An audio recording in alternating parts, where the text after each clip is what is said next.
पुणी थे धान उंसिया स्टार्ट हो गला काम जानतुनि से सब ठक माने कथा कही दौन जे माने हेवी कथा कहूँ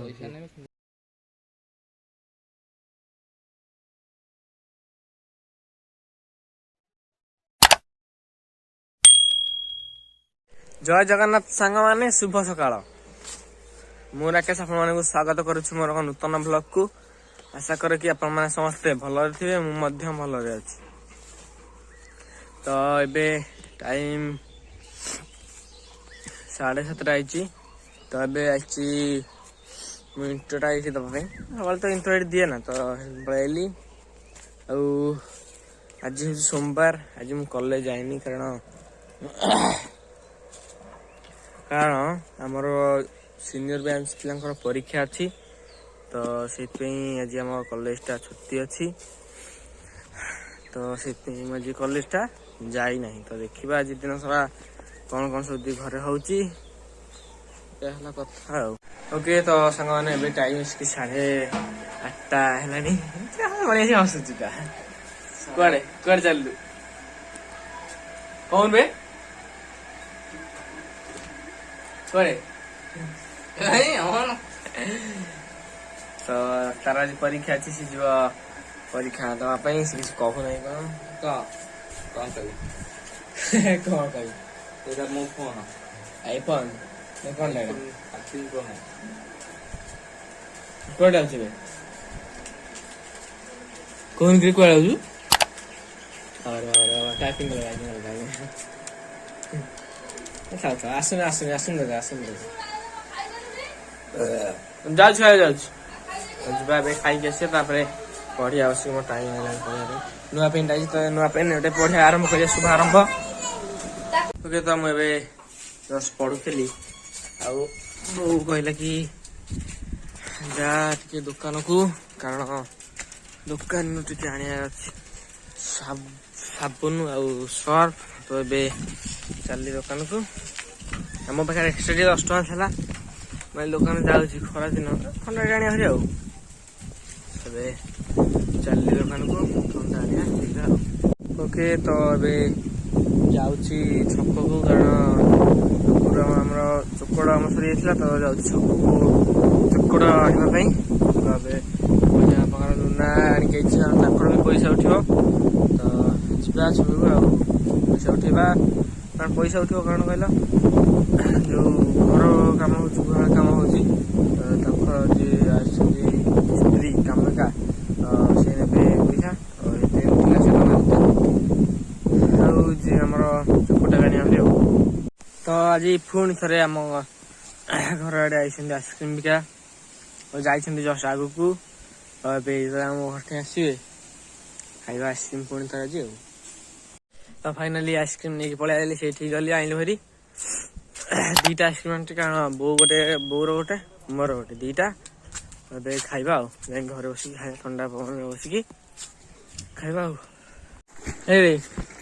तुम्हारा किसी काम ना बुझल खाली गोटे सैकल धरदे चल बुलाई सी गोटे से छुआटे से शिखिगले सैकल छोट हाँ सैकल ना शिखि पार सी सब शिखिगले भाया है जा घर का तो अब प्रोफेशनल प्रो प्लेयर आसिले आम घर आड़े बुलापी धान कड़ा तो जा भिड करिया आमर ए धान उंसिया हो तो चलते देखा किपरि धान उंसिया हो देखिए अब आमर धान उंसिया चलती माने ये चलनी चली बंद हो गला सब थुआई एतिक गाड़े अच्छी तो एथरे आज पुणी थे पोलरे पत्थर गुड़िक पैकिंग होपटे जी पैकिंग होता तो पैकिंग सेपटे सब सरीगला अब एपट काम चलती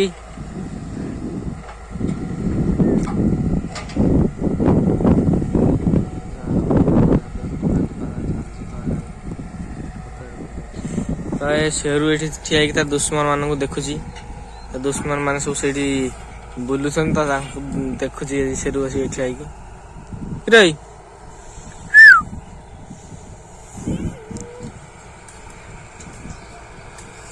ଆଉ ଦୁଶ୍ମନ ମାନେ ଆସିକି କଥାବାର୍ତ୍ତା ହେଇକି ଆସି କାମୁଡି ଦେବେ।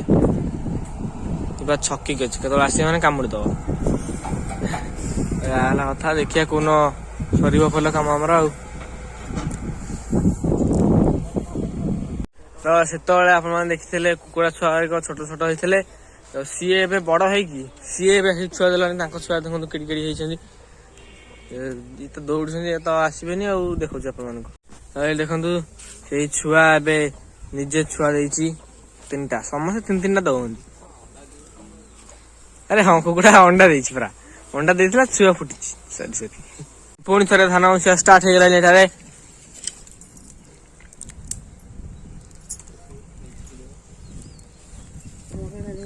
ତ ଏଠାରେ ଉଁସିଆ ହେଇକି ହେଇଗଲାଣି। ଆରେ ଅଲଗା ଆଉ ସେ ଚାଲିଛି। ଏଇଟା ଏଥିରେ ଅଛି। ହଁ, ଏଥିରେ ବି ଅଛି। ହେଲା କଥା ଆଉ। କଣ କରୁଛୁ କିରେ?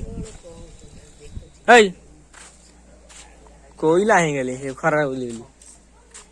କଣ କରୁଛୁ ଏଠି? ଆଁ ବ୍ଲେଡ ଧରିଛୁ, ହାତ କଟିଯିବ ଆଗେକି। ମାଙ୍କ ଠାରୁ ତାଙ୍କର ପ୍ରତିକ୍ରିୟା ଶୁଣି ନେବା ଯେ ଧାନ ଉଁସିବା ପ୍ରତି ତାଙ୍କର କଣ ଅଭିଜ୍ଞତା ଅଛି। ତୁମେ ଛୋଟବେଳେ ଧାନ ଉଁସଉଥିଲ ନା ନାଇଁ?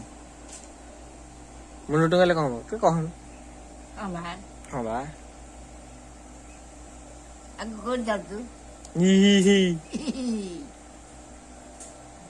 ତ ଛୋଟ ପିଲା ହେଇଯାଇଛନ୍ତି ଚମ୍ପି।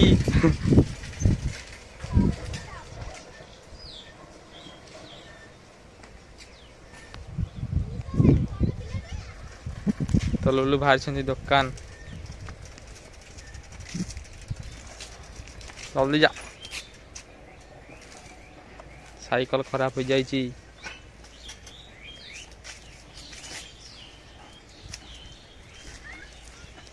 ଆଡଜଷ୍ଟ କରି ଚଲେଇବାକୁ ପଡୁଛି। ଆପଣମାନେ ଦେଖିପାରୁଥିବେ। ଏମିତି ଆଡଜଷ୍ଟ କଲେ ଏଇନେ ଆଉ 3-4 ବର୍ଷ ଯିବ।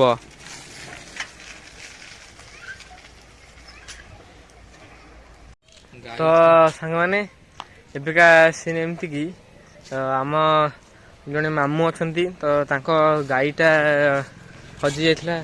4-5 ଦିନ ହବ ହଜି ଯାଇଥିଲା ତାଙ୍କ ଗାଈଟା। ତ ସେ ବହୁତ ଖୋଜାଖୋଜି କଲେ ତାଙ୍କ ଗାଈକୁ। ତ ଗାଈଟା ମିଳିଲାନି।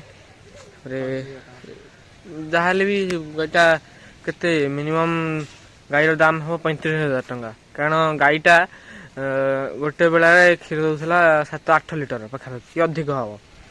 ତ ଯାହାହେଲେ ବି ଖୋଜିବାର ଦରକାର ନା। 35,000 ଟଙ୍କା ଗାଈ ଭଲ କ୍ଷୀର ବି ଦଉଛି। ତ ଖୋଜାଖୋଜି କଲେ ପାଇଲେନି। 4 ଦିନ ଖଣ୍ଡେ ଗଲା ଭାରି। ତ ଆମ ମାମୁଁ କଣ କଲେ କି ଗାଡ଼ି କରିକି ଗଲେ ଆଳିପିଙ୍ଗଳକୁ ଗଲେ ପଣ୍ଡିତ ପାଇଁ। ପଣ୍ଡିତଙ୍କ ପାଖକୁ ଗଲେ। ପଣ୍ଡିତଙ୍କ ପାଖକୁ ଯାଇକି ପଣ୍ଡିତଙ୍କୁ ପଚାରିଲେ ଯେ ଏମିତି ଏମିତିଆ କଥା, ଗାଈଟା ହଜିଯାଇଛି। ତ ପଣ୍ଡିତ କହିଲେ କି ଗାଈଟା ହଜିନି, ମାନେ ଗାଈଟାକୁ ଜଣେ ନେଇଛି। ତାକୁ ବାନ୍ଧିକି ରଖିଛି, ଦକ୍ଷିଣ ଦିଗରେ ବନ୍ଧା ହେଇକି ଅଛି ଗାଈଟା।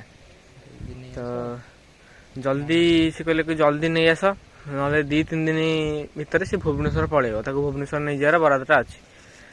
ତ ଆଉ ସେଇଠୁ ଆଇଲେ। ଆସିକି ବହୁ ଖୋଜାଖୋଜି କଲେ, ଦକ୍ଷିଣ ଦିଗରେ ଖୋଜାଖୋଜି କଲେ, ପାଇଲେନି। ତ ଆଜି ଏବେ 4ଟା ବେଳେ ଖବର ଆସିଲା କି ତାଙ୍କ ମାନେ ଗୁହାଳ ପାଖକୁ ଗୋଟେ ଟାଙ୍କିଟା ଅଛି। ତ ସେଟା ଟାଙ୍କି ଭିତରେ ଗାଈଟା ପଡ଼ିକି ତାର ଡେଥ୍ ହେଇଯାଇଛି। ତ ମାନେ ପଣ୍ଡିତଙ୍କ କହିବା କଥା କି ସେ ଦକ୍ଷିଣ ଦିଗରେ ମାନେ ଅଛି, ବନ୍ଧା ହେଇକି ଅଛି। ଆଉ ଜଲ୍ଦି ଆଣ ଭାରି, ନହେଲେ ସେ 2 ଦିନ ଭିତରେ ପଳେଇବ। ତ ଇଏ ଏଠି ମଲା, ଏଠି ମାନେ ସେଇଦିନ ମରିଯାଇଛି। ସେଇଦିନ ପଡ଼ିକି ମରିଯାଇଛି। କିନ୍ତୁ ଆଙ୍କ ପାଖକୁ ଗଲା କଣ ସେ କହୁଛନ୍ତି ବନ୍ଧା ହେଇକି ରଖାହେଇଛି, ଆଉ 2 ଦିନ ଭିତରେ ପଳେଇବ। ମାନେ ପଣ୍ଡିତ ମାନେ ବି ମାନେ ଗେମ୍ କରିଦଉଛନ୍ତି ଭାବୁଥାନ୍ତୁ। ଆପଣ ମାନେ ଯେମିତି ଆପଣଙ୍କର ଯଦି ଗାଡ଼ି ମାନେ ଯାହା ବି ହଜାହଜି ହେଇଛି, ତ ଆପଣ ପଣ୍ଡିତ କାହାକୁ ଯାଆନ୍ତୁନି। ସେ ସବୁ ଠକ ମାନେ କଥା କହିଦଉଛନ୍ତି ଯେ ମାନେ ହେଭି କଥା କହୁଛନ୍ତି। ପଇସା ନେଇଯିବେ, 400-500 ନେଇଯିବେ। ତାପରେ ହେଇଗଲା ସେଇଟା। ଏହା ହେଲା କଥା ଆଉ।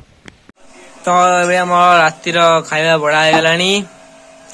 ପରଟାକୁ ଆଳୁ ଭଜା, तापर मस्त खाइबा तापर जाइकी शोइबा आउ वीडियो एडिटिंग करके तापर अपलोड लगे शोई पड़िया आउ मस्त लगुच परोटा देखा तो देखिए आओ।